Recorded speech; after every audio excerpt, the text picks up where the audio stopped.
ഇന്ന് തന്നെ ഡൗൺലോഡ് ചെയ്യൂ. കാണൂ നിങ്ങളുടെ ഫേവറേറ്റ് ഷോസ്. ഗാഥയെ കളരിക്കൽ കുടുംബക്കാർക്ക് മനസ്സറിഞ്ഞ് ഇഷ്ടമായിരുന്നോ? അല്ല. നവീന്റെ നിർബന്ധത്തിന് വഴങ്ങി അവര് സഹിക്കായിരുന്നു. പക്ഷേ ഇപ്പൊ അങ്ങനെയാണോ? നിന്നെ ചേർത്ത് പിടിക്കല്ലേ? എന്റെ കാര്യം എനിക്കും പറഞ്ഞൂടെ? വേണ്ട അമ്മ, അർഹതയില്ലാത്തത് അമ്മ ആഗ്രഹിക്കണ്ട, ഞാനും ആഗ്രഹിക്കുന്നില്ല. ഇപ്പൊ അർഹത തീരുമാനിക്കുന്നത് ആരെ? ഞാനോ നീയോ ആണോ? സിത്താര മാഡം ആണോ? അല്ലല്ലോ, ദൈവമല്ലേ. ദൈവം തീരുമാനിക്കുന്നത് കൈനീട്ടി വാങ്ങിക്കാനല്ലാതെ മനുഷ്യനെ കൊണ്ട് വേറെ എന്തെങ്കിലും സാധിക്കൂ? ആ ദൈവം നിനക്ക് തന്നതാ നവീന്റെ ഭാര്യ പദവി. അതിനെ കാത്തു സൂക്ഷിക്കണമെന്നേ ഞാൻ പറഞ്ഞുള്ളൂ. പിന്നെന്താന്ന് വെച്ചാ അതൊക്കെ നിന്റെ ഇഷ്ടം.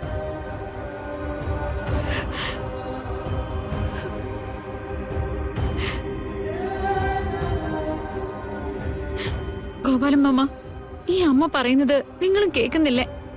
അവരോടൊന്നും ചോദിക്കണ്ട. നിനക്ക് പറയാനുള്ളത് നീ എന്നോട് പറഞ്ഞാ മതി. എന്നോട് സ്നേഹമുണ്ടെങ്കിൽ നവീനോട് നീ സ്നേഹത്തോടെ പെരുമാറിയേ പറ്റൂ. ഭാര്യയുടെ ചുമതലകൾ കാണിച്ചേ പറ്റൂ. ഒന്നുകൂടി വന്നിട്ട് അമ്മയെ കണ്ടിട്ട് പോവാന്ന് കരുതിയതാ. എന്റെ ഫോണിലാണെങ്കിൽ ചാർജ് ഇല്ല.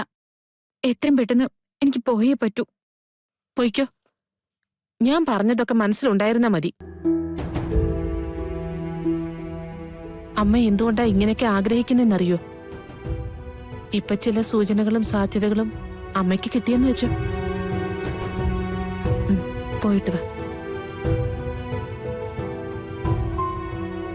തെറ്റായ തോന്നലുകൾ ആരുടെ മനസ്സിലുണ്ടായാലും അത് ദൈവം തിരുത്തട്ടെ അമ്മേ.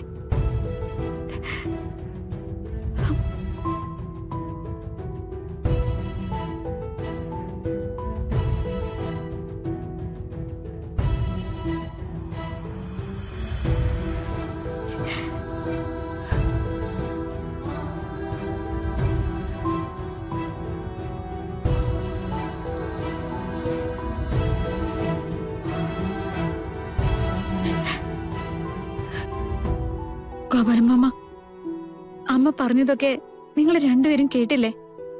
എല്ലാം അറിഞ്ഞിരുന്നിട്ട് അമ്മയ്ക്ക് എങ്ങനെയൊക്കെ ചിന്തിക്കാൻ പറ്റുന്ന? തങ്കം വേറെ എങ്ങനെയാ മോളെ ചിന്തിക്കണ്ടേ? സ്വന്തം മോളുടെ വിവാഹം കഴിഞ്ഞു. നവീൻ മോളുടെ കഴുത്തി താലി കെട്ടുന്നത് ആ അമ്മ നേരിട്ട് നിന്ന് കണ്ടു. ആ ബന്ധം നിലനിൽക്കണമെന്നല്ലേ തങ്കം ആഗ്രഹിക്കുന്നുള്ളൂ. അത് തെറ്റാണോ? അത് തെറ്റല്ലേ? സിത്താരം മേഡത്തിനോട് ഞാൻ പറഞ്ഞ വാക്ക് എനിക്ക് പാലിക്കണ്ടേ? നവീനെ സ്നേഹിച്ചത് ഗാഥയല്ലേ? ഗാഥയെ തന്നെയല്ലേ നവീന് തിരിച്ച് സ്നേഹിക്കുന്നത്? എന്നോട് എന്തെങ്കിലും അടുപ്പം കാണിക്കുന്നുണ്ടെങ്കിൽ അത് ഗാഥയാണെന്ന് തോന്നലുകൊണ്ടാ. അല്ലാതെ ഞാൻ വേഷം കെട്ടിച്ചെന്ന് നിൽക്കുന്ന ഒരുത്തിയാണെന്നറിഞ്ഞ നവീൻ ആ നിമിഷം എന്നെ പോലീസിൽ പിടിച്ചു കൊടുക്കുകയുള്ളൂ. മോൾ അങ്ങനെ ഒന്നും ചിന്തിക്കണ്ട. സിത്താര മേഡം എന്നോട് വേഷം കെട്ടാൻ പറഞ്ഞപ്പോ ഞാൻ കരുതിയത് അതാണ് ജീവിതത്തിലെ ഏറ്റവും വലിയ പ്രതിസന്ധി എന്ന. പിന്നെ അതെന്റെ മരണത്തിലേക്കുള്ള വഴിയാണെന്ന് തിരിച്ചറിഞ്ഞപ്പോ അതാണ് ജീവിതത്തിലെ ഏറ്റവും വലിയ അപകടം എന്ന് ഞാൻ വിചാരിച്ചു. പക്ഷെ ഇതൊന്നുമല്ല. ഇപ്പൊ എന്നെ അമ്മ കൊണ്ടു നിർത്തിയിരിക്കുന്ന ഇടമാണ് യഥാർത്ഥ പ്രതിസന്ധി. അതെ, അമ്മയ്ക്ക് ഇപ്പോഴും സുഖമായിട്ടില്ല. ഓപ്പറേഷൻ കഴിഞ്ഞ് അമ്മ നേരെയാവുന്നതേ ഉള്ളൂ. അമ്മയെ എതിർത്ത് കൂടുതലൊന്നും എനിക്ക് സംസാരിക്കാൻ പറ്റുന്നില്ല. പക്ഷെ പതുക്കെ പതുക്കെ നിങ്ങളൊന്ന് അമ്മയെ പറഞ്ഞ് മനസ്സിലാക്കണം. എത്രയും പെട്ടെന്ന് 41 ദിവസം കഴിയും. ആ വ്രതം പൂർത്തിയാക്കി കൊടുത്ത് എന്നേക്കുമായി അവിടെ നിറങ്ങിയേ പറ്റൂ. അന്ന് വിഷമിക്കാനും ബഹളം ഉണ്ടാക്കാനൊന്നും അമ്മ നിൽക്കരുത്. അതുകൊണ്ടാണ് ഞാനിതൊക്കെ പറയുന്നത്. സുനന്ദേച്ചി മോളോടൊന്ന് ചോദിക്കട്ടെ. നവീനെ മോൾ ഒട്ടും സ്നേഹിച്ചിട്ടില്ലേ?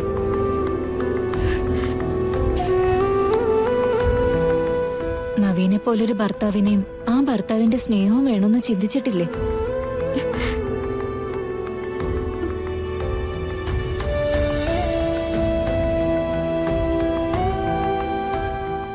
നവീന് മോളോടുള്ളത് യഥാർത്ഥത്തിലുള്ള സ്നേഹം.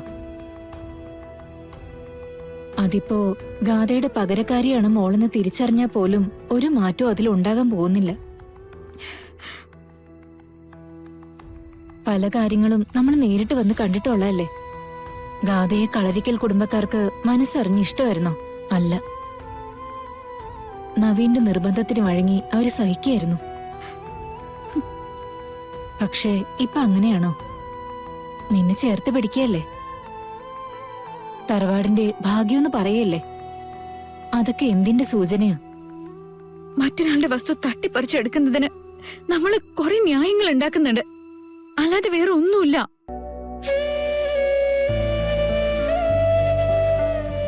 എനിക്ക് നവീനോട് ഒരടുപ്പും തോന്നിയിട്ടില്ല. നവീന്റെ കണ്ണുകളിലേക്ക് അറിയാതെ നോക്കിയപ്പോഴൊക്കെ ഞാൻ എന്നെ തിരുത്തിയിട്ടുണ്ട്, സ്വയം ചീത്ത പറഞ്ഞിട്ടുണ്ട്.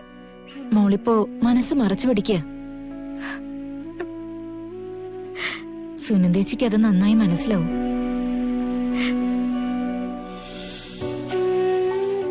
എന്നാ മോള് നോക്കിക്കോ. നവീന് മോളോടുള്ള ഇഷ്ടം, കളരിക്കൽ കുടുംബത്തിന് മോളോടുള്ള താല്പര്യം, അത് തന്നെ നിലനിൽക്കും. മോള് തന്നെയായിരിക്കും നവീന്റെ ഭാര്യ. ഭ്രാന്തുണ്ടോ നിങ്ങൾക്കൊക്കെ? ദേ, ഒരു കാര്യം ഞാൻ പറഞ്ഞേക്കാം. ഞാനും അമ്മയും ഒന്നുമില്ലാത്തവരാ, ആരും ഇല്ലാത്തവരാ. ഞങ്ങൾക്ക് വേണ്ടി ആവശ്യമില്ലാതെ സംസാരിച്ച് നിങ്ങൾ രണ്ടുപേരും അപകടത്തിൽപ്പെടരുത്. നിങ്ങളുടെ ജീവനും കൂടി ഇല്ലാതാവും. നിന്നെ നിന്റെ അമ്മയെ സ്നേഹിച്ചതിന് ഞങ്ങളുടെ ജീവൻ ഇല്ലാതാകുന്നുവെങ്കിൽ അങ്ങ് ഇല്ലാതായിക്കോട്ടെ, അങ്ങനെ ഞങ്ങൾ കരുതൂ. ഗോപാലമാമ, ഞാൻ പറയുന്നതൊന്ന് കേക്ക്. മോള് വാ. സുനന്ദേ, നീയും വാ. നമുക്കൊരു വണ്ടി വിളിച്ച് മോളെ പറഞ്ഞുവിടാം. അയ്യോ, അങ്ങനെയൊന്നും വേണ്ട, ഞാനങ്ങ് പൊക്കോളാം. ഞങ്ങൾ വരാന്ന് പറഞ്ഞില്ലേ? നടക്ക് നടക്ക് മോളെ.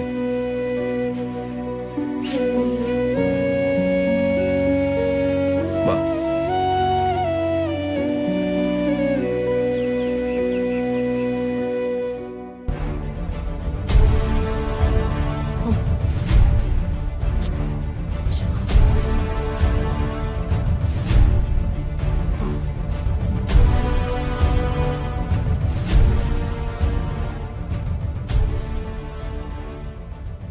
അല്ല, അമ്മായി ആരെയും നോക്കി നിൽക്കുന്നെ? ഗാഥ ഇതുവരെ തിരിച്ചെത്തിയില്ല. പൂജയ്ക്കുള്ള സമയമായി. സർക്കാരിന്റെ പ്രതിനിധികളുടെ മുമ്പില് പ്രൊജക്ട് അവതരിപ്പിക്കാൻ പോയതല്ലേ? അല്ല അമ്മായി, ഈ പ്രൊജക്ട് അവതരിപ്പിക്കുന്ന നന്നായില്ലെങ്കിൽ അവര് പിടിച്ച് ജയിലിലിടുവോ?